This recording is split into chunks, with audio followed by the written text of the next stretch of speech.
Hello guys, right, listen, this is a talk through of the scene for your single English GCSE, the Macbeth question, okay? You'll find a file looking like this in the shared area with the title on it and the scene there. It won't look exactly the same because I'm doing this on my Mac, and your version will be on Word. But anyway, the title is here, Explore the ways that Macbeth and or Lady Macbeth, so you can write about just Macbeth, you can write about both of them, or you could, if you want to just write about Lady Macbeth. Anyway, explore the ways that they're presented in Act 2, Scene 2 of Macbeth.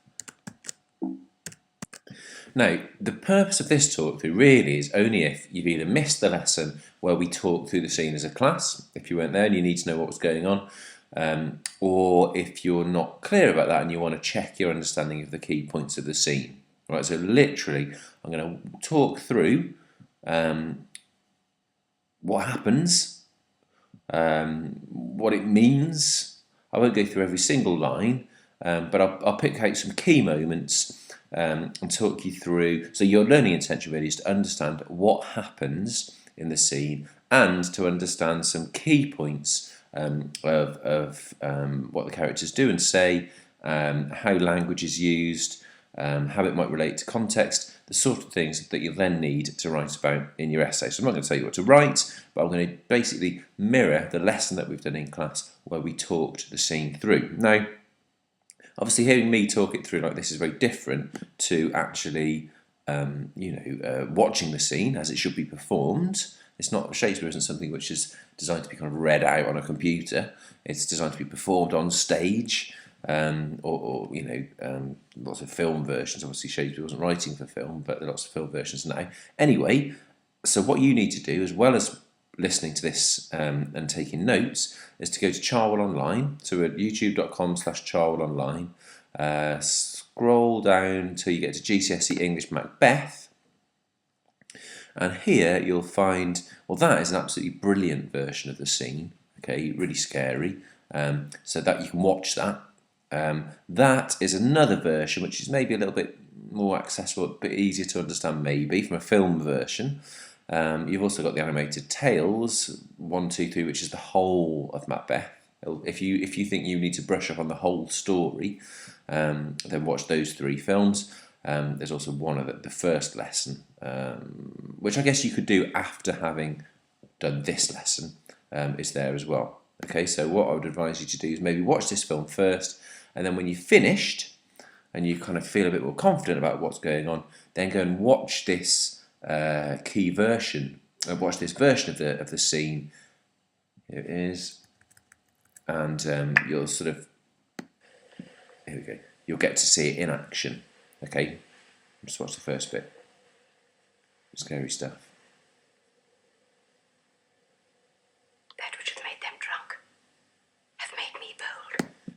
Thank you, Lady Macbeth. So that brings us to the scene. You see the line that we've just had, that which hath made them drunk hath made me bold. Now, of course, one of the fantastic thing about Shakespeare is the language that he uses.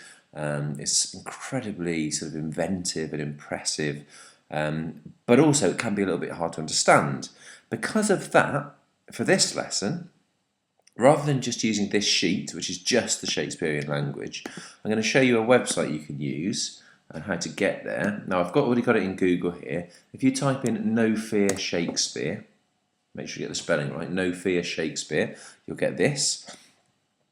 And obviously go on Macbeth. You come to this site, and then we are Act 2, Scene 2. All right. So if I make that bigger.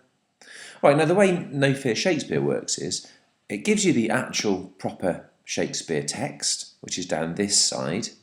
You see where I've highlighted? So that's the proper Shakespeare text. That is. Everything on the left-hand side of the screen is proper, the actual language. That's what you need to be using as quotations and writing about in your essays. But just to help you out, they also give you a kind of modern English translation.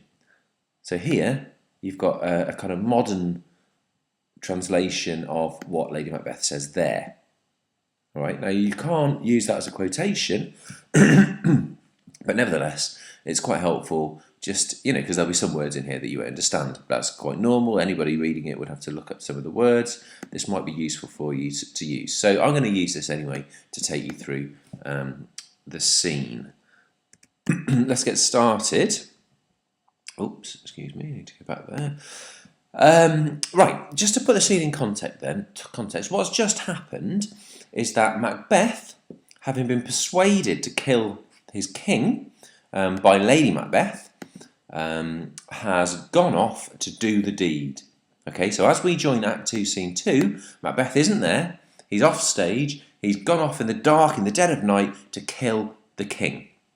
Which, of course, is particularly in Shakespeare, it's a pretty bad thing to do now, but particularly in Shakespeare's day, would be seen as a really kind of evil thing to do, partly for religious reasons, with the king being seen sort of as God's representative on earth. So anyway, as you'd expect, a very sort of tense moment in the play. We don't know if Macbeth will go through with it, because he's expressed lots of doubts about doing it up to now. We don't know if he'll get caught. Lady Macbeth has drugged his guards, but it's a really tense moment. Now, the scene opens with Lady Macbeth on her own.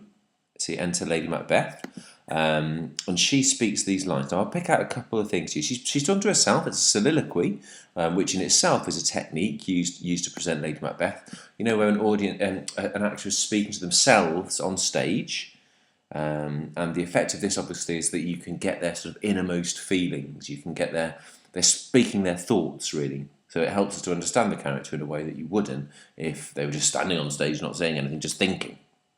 Okay, so that's soliloquy, which is the technique. She begins, "That which hath made them drunk hath made me bold. What hath quenched them hath given me fire." Now, the translation here, the alcohol that got the servants drunk has made her bold. The thing that's quenched them, that's calmed everyone down, sent everyone to sleep, really, because they basically had a big party and got totally hammered, has made her strong and given her fire. They've translated here as "fired me up." A key line for Lady Macbeth. Remember, in Shakespeare's day, women were expected to act in a very sort of quiet and calm and way, not have any power, really, not make any decisions. And this is Lady Macbeth showing that she can hold her drink.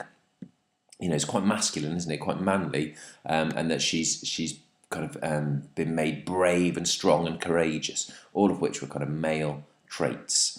As she goes on, there was a hark piece. That's a moment on stage where you've got to think about how those lines are delivered. Both of those lines mean sort of, hark means, listen. So she says to herself, listen. She obviously hears a noise, an opportunity on stage perhaps to have some sort of sound effects going on there. But it was the owl that shrieked. He is about it. As I say, I'm not going to do every single line for the purposes of this. Here's about it. That means Macbeth is doing the job now. The doors are open and the surfeited grooms do mock their charge with snores, basically meaning that they're asleep. I mean, you can get some more here, but basically the guards are asleep. I've drugged their possets, their drinks, possets is drinks, that death and nature do contend about them, whether they live or die.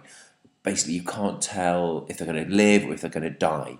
Quite an interesting line there for Lady Macbeth. She's obviously done that herself, so she's showing that she's quite ruthless there, perhaps. She's prepared to go to any lengths to make sure that Macbeth becomes king. So you need to think about why that is. You need to think about how she feels about that and how you might show that on stage. Like, are you going to have her being very, very brave and kind of, she doesn't care that she's killed these, that she may have killed these guards? Or are you going to have her act in a very sort of scared way there? And in your essay, part of what you're assessed on is how well you can sort of express alternative interpretation. So, well, it might be that if you said the lines in this particular way, like very quietly or very aggressively, you'd make Lady Macbeth seem very strong. However, you could say the same line in a very frightened way, and Lady Macbeth might seem a totally different character. It might seem that she's regretting her actions, or that you're showing it's her first signs of madness. So whenever we look at the lines here, you, in your writing, will have to say, okay, so this line might say this about Lady Macbeth, however, it might show something else. Right, moving on. We hear Macbeth off stage. He shouts, "Who's there and what ho?" We can't see him at this point. Lady Macbeth, alack, I'm afraid they have awaked, and 'tis not done. So, interestingly, she's... what's that there? Interesting, she's afraid that they've awaked and he hasn't done it. She's not afraid that he might have been caught there. She's afraid that he hasn't gone through and done the deed, that she's not going to become queen herself. The attempt and not the deed confounds us. Hark, I laid their daggers ready, he could not miss 'em. So Lady Macbeth, that tells us, has been quite actively engaged in preparing this murder. Right, she's got the daggers ready. Then she says a funny thing. She said, had he not resembled my father as he slept, I had done it. She said, when she was putting the daggers next to the king, the grooms, next to the guards, she saw the king sleeping, and she would have killed him herself, but he looked like her father when he was sleeping, so she didn't. Now, I don't know whether to believe her or not there. That's perhaps something you could write about. Is she telling the truth or not? Given that she's very happy to kill... It seems a bit of a weak reason, doesn't it, perhaps? So you could say that line shows that she's actually quite sentimental, that she's actually not as strong as she pretends to be, or tries to be, because she couldn't go through with the killing of the king herself. Or you could say that shows, or that might show, that she'd rather Macbeth do it, right? So he's more likely to get in trouble than her. Okay, anyway, that's the first bit. Loads about Lady Macbeth in there. Really good to write about. Some good quotes in that line. Right, what I might do now is I'll stop, because I'm worried my programme's going to run out, and I'll make the second film about the next bit, which is where Macbeth arrives and the conversation between Macbeth and Lady Macbeth. Okay, so watch film 2 now.